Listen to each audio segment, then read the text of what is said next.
అనంత విశ్వ సంపదని ఆకర్షించడానికి మీ ముందుకు వస్తుంది Aham Brahmasmi Sadhana 11 days energy activation programme.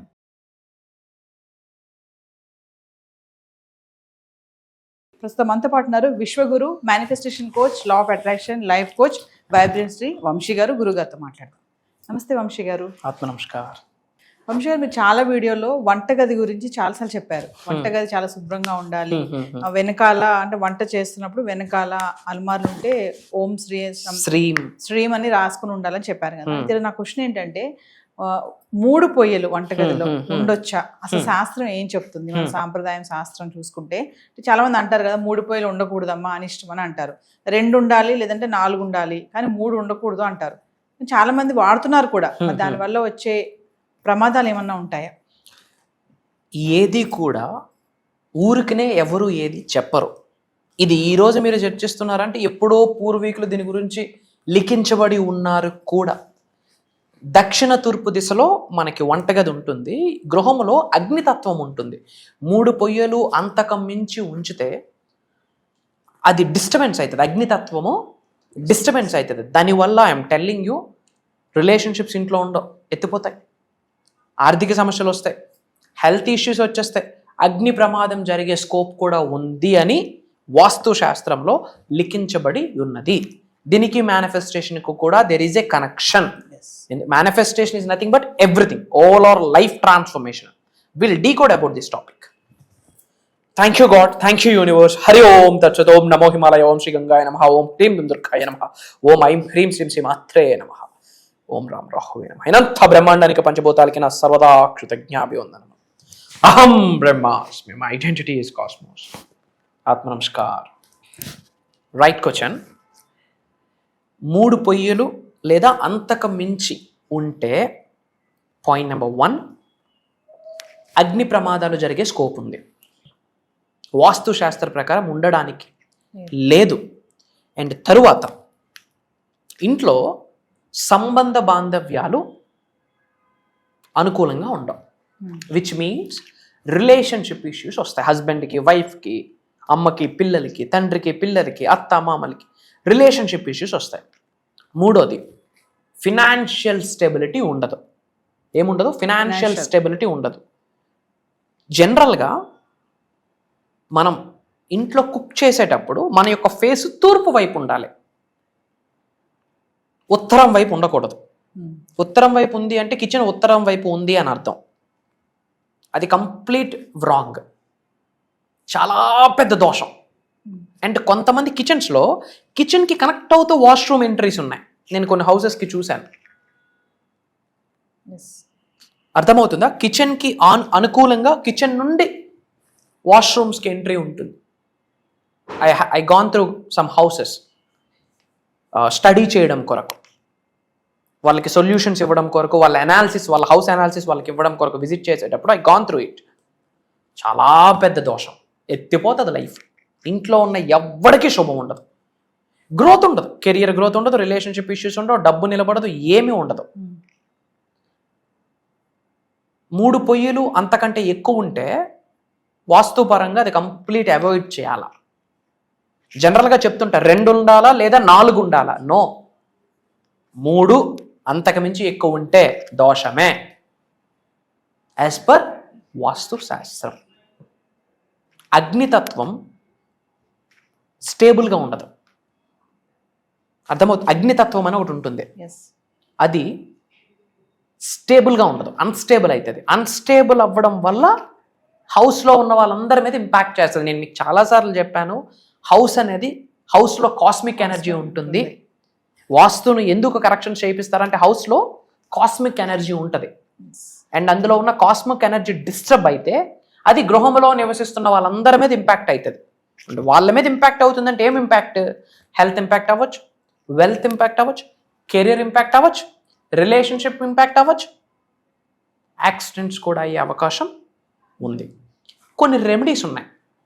ఏంటి అంటే, కిచెన్లో బ్లూ కలర్ బల్బు నిత్యం వెలుగుతూ ఉండేటట్టు ప్లాన్ చేసుకో. Great result, I'm telling you. కిచెన్లో బ్లూ కలర్ బల్బు ఉంటే 99.99% వాస్తు కరెక్షన్ కిచెన్లో అయిపోయినట్టే. Blue colour bulb. Point number 2, 3 అంతకు మించి స్టవ్స్ ఉండకూడదు. ఒకవేళ మీరు కొత్త స్టవ్ ఏదైనా ఇంటికి తెచ్చుకుంటే 2 పొయ్యిలు ఉంటే సరిపోతుంది. ఎడిషనల్గా పాతది ఏమైనా ఉంటే అలాగా పక్కన పెట్టడం కూడా పనికిరాదు. అది వేరే దానిలో ప్యాక్ చేసేయాలా లేదా ఇంటి నుంచి బయటికి పంపించేయాలా. అండ్ వాస్తు ప్రకారం ఈ ఇష్యూస్ ఏమైనా ఉంటే వాస్తు హోమం ఉంటుంది కిచెన్కి రిలేటెడ్. ఆ హోమం చేసుకోవడం వల్ల కూడా ఇంటికి శుభం, రిలేషన్షిప్ ఇష్యూస్, హెల్త్ ఇష్యూస్, ఆర్థిక ఇబ్బందులు రాకుండా ఉంటాయి. ఓం శ్రీ అగ్నిదేవాయ నమః అన్న మంత్రాన్ని కూడా ఎక్కువగా చాంటింగ్ చేయడం వల్ల ఈ యొక్క వాస్తు ఇష్యూస్ సార్ట్అవుట్ అయిపోతాయి. ఓం శ్రీ అగ్నిదేవాయ నమః లేదా ఓం శ్రీ లక్ష్మీనారాయణాయ నమః. కిచెన్లో ఏ వంటకం స్టార్ట్ చేసే ముందైనా కిచెన్ లైట్ మనం ఆన్ చేసేటప్పుడు కూడా ఈ మంత్రాన్ని చాంటింగ్ చేస్తూ చేయడం ద్వారా కిచెన్లో ఉన్న వాస్తు హెల్దీగా ఉంటుంది. తద్వారా మీకు ఎటువంటి ప్రమాదం జరిగే ఛాన్సెస్ ఉండవు. ఓం శ్రీ లక్ష్మీనారాయణాయ నమః లేదా ఓం శ్రీ అగ్నిదేవాయ నమః అంటూ మనం స్టవ్ వెలిగించాలి, లేదా ఓం శ్రీం శ్రీం. అండ్ కిచెన్ ఎప్పుడు క్లీన్గా ఉండాలి. కిచెన్లో ఎక్కడ వస్తువులు అక్కడే ఇర్రెగ్యులర్ ప్యాటర్న్లో డిస్టర్బ్డ్గా అలికేసినట్టు ఉంటే ఇంట్లో లక్ష్మీదేవి నిలబడదు. గృహంలో లక్ష్మీదేవి ఉంటే ముఖ్యంగా లక్ష్మీదేవి కిచెన్లో ఉంటుంది అని జ్యోతిష్య శాస్త్రంలో రచించబడి ఉన్నది, లిఖించబడి ఉన్నది.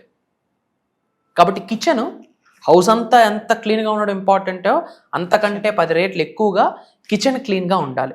ఇక్కడ స్టవ్ ఉంటుందా, స్టవ్ వెనకాతల వాల్ ఏదైతే ఉంటుందో శ్రీం అని, ఓం అని, స్వస్తిక్ ఇలాంటి సింబల్స్ పెట్టుకోవడం ద్వారా ధనాకర్షణ అవుతుంది. అలానే కిచెను తూర్పు దక్షిణ మూల ఉండాలి. దక్షిణ తూర్పు అంటాం, ఏమంటాం దక్షిణ తూర్పు. ఆ మూలలో మనకి కిచెన్ ఉండాలి, ఫేస్ తూర్పు వైపు ఉండాలి. అలానే ఆ కార్నర్లో ఒక గాజు పాత్ర తీసుకొని అందులో కాస్త రాక్ సాల్ట్ వేసి అందులో మీరు డబ్బులు ఇవ్వండి. డబ్బులు ఫ్లో అవుతూ ఉంటాయి ఇంట్లోకి. ఇది ఒక పెద్ద రెమెడీ. ఒక గాజు పాత్ర వేసి గాజు పాత్రలో కాస్త రాక్ సాల్ట్ వేసి అందులో మీరు ఇంటికి ఏమి డబ్బు వచ్చినా కాస్త డబ్బు అందులో వేసేయండి. ఆ కార్నర్లో అది ఉండాలి. ఆ స్టవ్ ఏదైతే ఉంటుందో దక్షిణ తూర్పు, ఆ కార్నర్లో ఒక గాజు పాత్రలో రాక్ సాల్ట్ ఉండి అది ఉండాలి. లేదు అంటే అట్లీస్ట్ కాపర్ వెజల్ ఉంటుందా, రాగి పాత్రలైనా కొంత డబ్బులు ఆ కార్నర్లో వేయాలి. అప్పుడు ఏమవుతుంది, ఇంట్లో ఆదాయం పెరిగే ఛాన్సెస్ 100% ఉన్నాయి. ఇది ఇంట్లో డిస్టర్బెన్స్ ఉంది అనుకోండి, ఏ మేనిఫెస్టేషన్ వర్కౌట్ అవుతుంది? వై? బికాజ్ ఇల్లే కాస్మిక్ ఎనర్జీ. గుర్తుపెట్టుకోండి, మీ గృహమే మీకు ఫస్ట్ టెంపుల్, గృహమే మీకు ఫస్ట్ మెడిటేషన్ ప్లేస్, గృహమే మీకు ఫస్ట్ డివోషన్ ప్లేస్, గృహమే మీకు ఫస్ట్ ఎనర్జీ. మీరు ధనవంతుడు అవ్వాలన్నా, కుబేరుడు అవ్వాలన్నా, ఐశ్వర్యవంతుడు అవ్వాలన్నా ఇంట్లో శక్తి, అద్భుతమైన దైవశక్తి, విశ్వశక్తి అలా నిలబడుతూ ఉండాలి ఇంట్లో. అది యొక్క ప్రభావితము ఇంట్లో నివసిస్తున్న ప్రజల మీద ఇంపాక్ట్ అవుతుంది. ఆ ఇంపాక్ట్ కెరియర్ మీద, హెల్త్ మీద, వెల్త్ మీద, ఇవన్నీ సక్రమంగా ఉండాలంటే వాళ్ళకున్న చేతిలో బ్రహ్మాస్త్రం ఏంటి? మేనిఫెస్టేషన్. కాబట్టి ఇవన్నీ కూడా మనం కేర్ తీసుకోవాల్సిన అంశాలు. ఈ రెమెడీస్ చేయండి. బ్లూ బల్బ్ పెట్టి చూడండి, 99% ఇష్యూస్ సార్ట్ అవుట్ అయిపోతాయి. క్లీన్గా ఉంచండి, అప్పుడప్పుడు ధూపం వేయండి. ఆ దక్షిణ తూర్పు కార్నర్లో కాపర్లో డబ్బులు వేయడం, లేదా ఒక గాజు బౌల్లో రాక్ సాల్ట్ వేసి దాని మీద మీరు మనీ వేయడం చూడండి. 99.9 అని కదా, 100% కిచెన్ వాస్తు సెట్ అయిపోతుంది. అండ్ ఫేసింగ్ తూర్పు వైపే ఉండాలి, 2 కంటే ఎక్కువ స్టవ్స్ ఉండకూడదు. అంతే, 4 to 5 పాయింట్స్. ఈ పరిహారాలు చేయండి, నెక్స్ట్ డే మార్నింగ్ నుంచి ఎక్స్పీరియన్స్ అయిపోతారు. Result I'm telling you, experience అవుతారు result. One of the powerful remedies ఇవి. చాలా మంది వంటగదిలోనే పూజ గదిని కూడా పెట్టుకుంటారు, కొంతమంది సింక్ పక్కనే పెట్టుకుంటారు. అంటే ఆ రూమ్ లో ఇటువైపు ఈశాన్యం వైపు పూజ గది పెట్టుకొని ఇటు దక్షిణ తూర్పు వైపు కిచెన్ పెట్టుకుంటారు. అంటే చిన్న ఇళ్ళకి తప్పవు కదా తల్లి, ఇప్పుడు పెద్ద హౌసెస్ ఉన్నాయి, పాసిబిలిటీ ఉంటే they can do anything at least. కాకపోతే అది కరెక్ట్ కాదు. వై? బికాజ్ ఇక్కడ కొంతమంది నాన్ వెజ్ అన్ని వండుతుంటారు. That's not at all appropriate ఉండదు. అలాంటప్పుడు కర్టెన్స్ ఏమైనా పెట్టుకోవడం, పార్టీషన్స్ ఏమైనా పెట్టుకోవడం అవాయిడ్ చేయడం బెటర్. అవాయిడ్ చేయడానికి పాసిబిలిటీ లేదన్నప్పుడు something is better then nothing అన్నట్టు at least partitions they have to plan. Next ఎప్పుడు కూడా పూజ అయ్యాక మనం ఆ కర్టెన్స్ కానీ ఆ డోర్స్ కానీ దగ్గరకు వేసేయాలి. అప్పుడు వీటికి రిలేటెడ్ ఏమీ అటువైపు వెళ్ళకుండా ఉంటాయి. సో వంశీ గారు Yes. ఇప్పటి వరకు మనము మోర్ దాన్ 20+ బేసిక్ క్లాసెస్ అయితే స్టార్ట్ చేసాము, Yes, yes. సక్సెస్ఫుల్ గా రన్ అవుతున్నాయి అవి. తర్వాత మెడిటేషన్ సంబంధించి కొత్తగా స్టార్ట్ చేస్తున్నాం, అది కూడా మంచి రెస్పాన్స్ వస్తుంది, గ్రేట్ అనుకోవచ్చు. Yes. మరి ఇంకా అహం బ్రహ్మశ్రీ ఫ్యామిలీ మెంబర్స్ ఎవరైతే ఉన్నారో మరి కొత్తగా ఇంకేమైనా ఎక్స్ట్రా క్లాసెస్ వస్తే బాగుంటాయని కొంతమంది అనుకుంటున్నారు, కామెంట్స్ కూడా పెడుతున్నారు, అడుగుతున్నారు మమ్మల్ని. సో మీరు మాకు అహం బ్రహ్మశ్రీ నుంచి ఒక కొత్త కాన్సెప్ట్ ఏదో తెస్తున్నట్టు మాకు రివీల్ అవుతుంది. Yes, yes. మరి ఒకసారి దాని గురించి మా viewers Sure. First of all, from bottom of my heart, I'm telling you this. ఒక తెలియని ఒక హ్యాపీనెస్, ఒక తెలియని ఒక ఎగ్జైట్మెంట్, వీటన్నిటికంటే మించి ఒక బాధ్యత. ఎందుకు అంటే లైఫ్లో యాదృచ్ఛికంగా ఏది జరగదు. మేము ఎన్నడూ అనుకోలేదు యూనివర్సల్ సబ్జెక్ట్ని ఇలా ప్రపంచం మొత్తం చాటి చెప్తాము అహం బ్రహ్మాస్మి అన్న నినాదంతో అని. People are calling us as a spiritual master, divine master, Vishwaguru అని చెప్పి. ఇదంతా కూడా గాడ్స్ ప్లాన్, భగవంతుడు పెట్టిన భిక్ష, మా పూర్వీకుల ఆశీర్వాదం, మా ఇంటి ఎలివేలుపు ఆశీర్వాదం, మేము చేసిన సాధనలకి, ఏదో జన్మలో చేసుకున్న పుణ్య కార్యక్రమాలకి ఫలితం ఇది అని భావిస్తున్నాము. యూనివర్సల్ మెసెంజర్గా యూనివర్స్ మమ్మల్ని ఎన్నుకున్నది. సో అవుట్ ఆఫ్ రెస్పాన్సిబిలిటీ ప్రపంచానికి ఏదో